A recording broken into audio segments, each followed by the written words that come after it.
Hey, what's up everybody? Alright, we're continuing our lesson in section 4.1, which is called Applying Triangle Sum Theorems. Now, in the last video, we learned about how to classify triangles by their side lengths, by their angle measures. This time we're actually going to use some triangle sum theorems. There's a few of them that we're going to look at here. And the second goal for this section is that you will use theorems about angle measures of triangles, and that's it. You'll use theorems about angle measures of triangles. Alright, there are going to be two theorems actually and a corollary to one of those theorems that we're going to learn. That's a new word for you, corollary. I'll explain it when we get there. Alright, well, let's start with this then. The first theorem about triangles that you're going to learn is the one that you are very familiar with already, or ought to be. It's called the triangle sum theorem. And the triangle sum theorem has to do with the sum of the angle measures in a triangle. For any triangle ABC, you already know this. The following is true. The measure of angle A plus the measure of angle B plus the measure of angle C equals 180 degrees. True for any triangle, right? Now this is a theorem, I do want to emphasize that, and for that reason it can be proven, or it's called a theorem because it can be proven.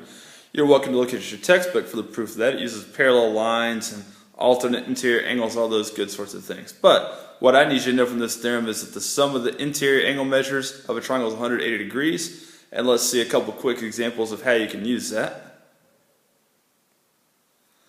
In this problem, and then in the next one, I'm wanting you to find the value of x. Then I want you to classify the triangle by its angles. So it will either be acute, obtuse, or right, or equiangular even possibly. Alright, well, look at the triangle.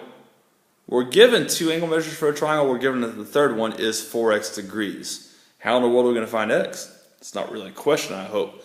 The sum of the three angle measures in a triangle is 180 degrees, so we will make this equation. Alright, the three angle measures add up to 180. And then it's just a matter of combining your like terms and solving the equation. We're going to have 4x plus 76 equals 180. And then subtract 76 from both sides. You get 4x equals 104. And 4 goes into 104 26 times, so you get x is equal to 26. Alright, next one. And really I just put this one in here to emphasize one thing. You notice how each of these angles is x degrees. That means they're congruent to one another. Ooh, I forgot to do something in the previous one. I'll go back and do it. And since this is going to have two congruent angles, can't we classify it as, well, we'll see, as an isosceles triangle anyways. But that's not really where I wanted to go with this, I suppose. Let's go ahead and find the angle measures. That's the equation that you're going to make, right, using the triangle sum theorem. And then let's go ahead and add the x's together and subtract 30 on the same step. Why not? And we're going to get the x is equal to 75. Alright, now the thing I forgot to do on the last problem was I forgot to go back and classify the triangle based on its measures, and I won't forget that here. We've got two congruent angle measures, but the fact that there's two congruent angles is kind of irrelevant. It's just the fact that each of these angle measures is acute that really matters, so the triangle is an acute triangle. Going back to the previous triangle, we need to know what this angle measure is in order to classify it, because we already know we have two acute angle measures. So 4 times 26 is what we're going to have to figure out right now. 4 times 26 is 104, isn't it? We already in fact said that 4x was equal to 104. And so since this triangle has one obtuse angle, it is called an obtuse triangle, right? Alright, next theorem. And the next theorem that we're going to learn is called the exterior angle theorem for a triangle. Now I need to explain to you what an exterior angle is, and then I'll go back and explain the theorem to you. An exterior angle is an angle that's formed when you extend one of the sides of the triangle. Alright, you can see how segment AC is extended outside of the triangle. And the angle that extended line forms with this other side BC of the triangle is called an exterior angle. So what's called angle 1 is the exterior angle. I can make exterior angles at any vertex. I'm just going to make a couple and erase them. For instance, I could make an exterior angle by extending side CB. This would be that exterior angle. I could make another exterior angle at that same vertex if I extended side AB. There would be that exterior angle. Alright, so an exterior angle is created by extending a side. And there's a relationship between an exterior angle measure of a triangle and the two interior angles of the triangle that are not adjacent to it. Now watch, this is what the theorem's about. Just to make this a little bit easier, I'm going to label this angle over here as angle 2, the interior angle that is adjacent to our exterior angle. And you would agree with me, I believe, that the measure of angle 1 plus the measure of angle 2 equals 180 degrees, right? Because that interior angle and its adjacent exterior angle, those are a linear pair. And then I think you'd also agree with me on this equation that I will make using the triangle Sum Theorem. The measure of angle A plus the measure of angle B plus the measure of angle 2 equals 180. The three interior angles of the triangle have to add up to 180 degrees. Now you notice that I put the measure of angle A plus the measure of angle B in parentheses, and I did that for this reason. Alright? You see here how the measure of angle 1 plus the measure of angle 2 equals 180. And then here you see how the measure of angle A plus the measure of angle B plus the measure of angle 2 equals 180. If this quantity added with the measure of angle 2 is 180, and this quantity added with the measure of angle 2 equals 180, then don't these two quantities have to be equal to one another? And that's what the exterior angle theorem would tell you about an exterior angle of a triangle. Let me write down the related equation, then I'll get where I'm going with that. An exterior angle of a triangle is equal to the sum of its two non-adjacent interior angles.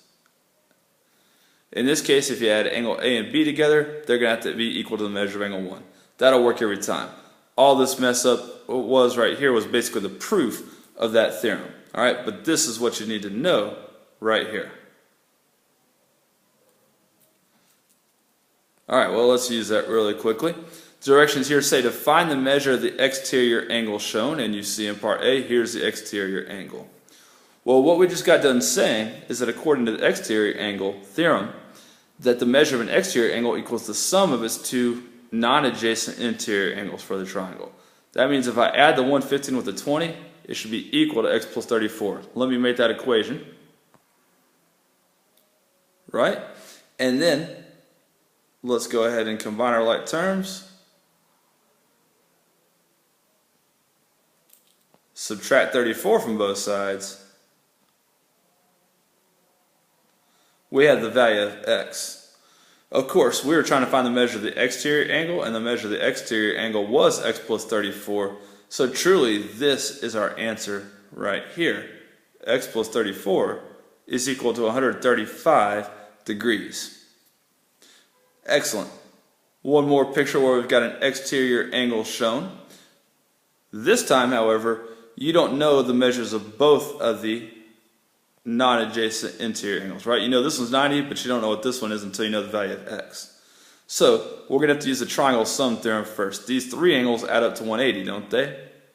Now, by the way, if these three angles add up to 180 and this one's 90, that means these two angles, the two acute angles of the right triangle, are complementary. They add up to 90. So let's find x that way. So we agreed these two angles add up to 90, and I just made an equation that said that, and then I'll collect my like terms. And we'll end up getting out the x as 20. Whoops, that was supposed to be a 90 still. Then subtract 10 from both sides, and then divide by 4. That's how you get the fact that x is equal to 20. Now, as far as finding the exterior angle measure, there's two ways we can do that. We can now plug in the value of x here, and then add these two angle measures up. Or I could plug in x right here, and then use the fact that these are a linear pair. I'll kind of do both just to explain it to you. So 20 plus 10 is 30 degrees. 3 times 20 is 60 degrees. Those are the angle measures. Now watch, there are two ways to get that the measure of angle 1 is equal to 150 degrees. And that is our answer, by the way. One of those ways is let's just use the linear pair postulate. Subtract 30 from 180. The other way is to add up the two non-adjacent interior angles to that exterior angle. 90 plus 60, also 150. Excellent. Those are the two theorems I need you to learn, and here is what's called a corollary to the triangle sum theorem. Now that word corollary, brand new to you. So I want to explain what it means really quickly. It's quite simple actually. A corollary is simply a fact that is easily proven using a specific theorem. And this fact is very easily proven using the triangle sum theorem. Alright, now the fact that we're going to learn is actually something we just used on the previous example. There's a right triangle here, isn't there? And what I'm going to try to do is express what is the relationship between the two acute angles of a right triangle. Now remember, the three angles have to add up to 180, don't they? So if this is 90, then angle A plus angle B also has to be equal to 90 degrees. And that's what the corollary to the triangle sum theorem would say, basically. Write this down, please. The acute angles of a right triangle are complementary to one another. Alright, or in equation form, we can say that the measure of angle A plus the measure of angle B equals 90 degrees. For any right triangle, two acute angles are complementary. Alright, now we've already used that in the previous example, truly. I've got a few more pictures for us to go through, and in each picture, we're going to be using one or two or all of these theorems and corollaries that we just learned in this section in order to find the values of x and y. We're going to use those theorems along with ones we learned in the previous chapter, to be quite honest.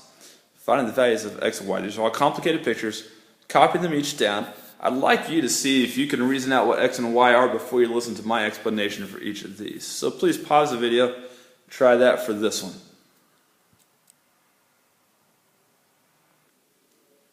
Alright, the value of x. Well, I hope you noticed the parallel lines that were here, and we have two transversals that cut those parallel lines. And it just so happens that x and the 61-degree angle here and here are alternate interior angles of those parallel lines, and so we can use the alternate interior angles theorem to conclude that x equals 61. Alright, then how do we go about finding the value of y? Well, watch this. This 94-degree angle happens to be an exterior angle for this triangle right there. Can you see how if you extend this side of the triangle, it would form that 94-degree angle? And according then to the exterior angle theorem, that exterior angle has to be equal to the sum of these two interior angles that it's not adjacent with. So we can make the equation that y plus 61 equals 94, which means then that y is equal to 33. Good so far? Alright, try the next one and then watch my explanation. Please pause the video and go for it. Sorry, I left one thing off the picture. These two lines on the left and right are parallel to one another. Now pause the video and try it.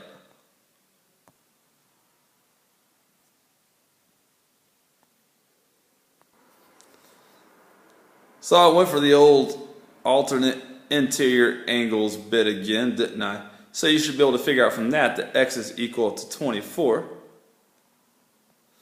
And so then how do you figure out the value of y? Well, alright, we're going to use this right triangle here because y is one of its interior angle measures.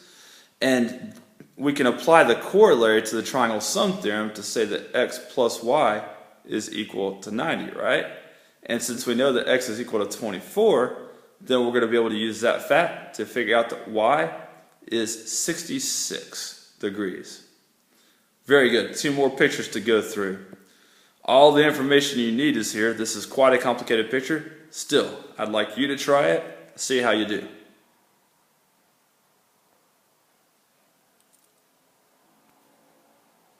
What makes this one complicated looking is that there are so many triangles and you kind of have to know where to start. And I'm going to highlight where you're going to start with this one. Because there's only one triangle that we have enough information in to find any other angle measures. You see that right triangle, we know it has a 90-degree angle. We know that it has a 15-degree angle. And we know since it is a right triangle, then that this x plus 15 has to be equal to 90. So that's how we're going to find the value of x. And it's going to be 75. Alright, what about for y? Well, in order to find the value of y, we're going to use a completely different triangle. We're going to use this triangle right here that I'm outlining in orange. And you might say, Well, how in the world is that going to work? Because even though y is an exterior angle for that triangle, let me highlight that, we only know one of those angle measures. But aren't these two angles a linear pair? And so that makes this angle a right angle as well. And then y would have to be equal to 90 plus 25 using the exterior angles theorem. And so you get y is equal to 115. Alright, one more picture for you to try. Let's go for it. Pause it, see what you can do. Keep in mind that there are 3 triangles in this picture.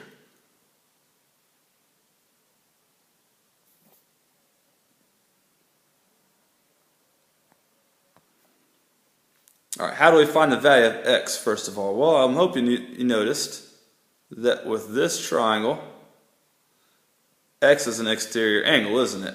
And so x would have to be equal to 60 plus 57. And so you get 117 for that. And then once you know that x is 117, finding the value of y is super easy. Because now we can use this triangle and simply use the triangle sum theorem. The sum of these 3 angles, x plus y plus 40, has to equal 180. So you can substitute your value of x and find y real easily. Right, so far? And then in the end, you figure out that y is equal to 23. Alright, so that's how you use theorems about the angle measures of triangles. Hope you feel a little bit better about using that information now. I'll see you next time.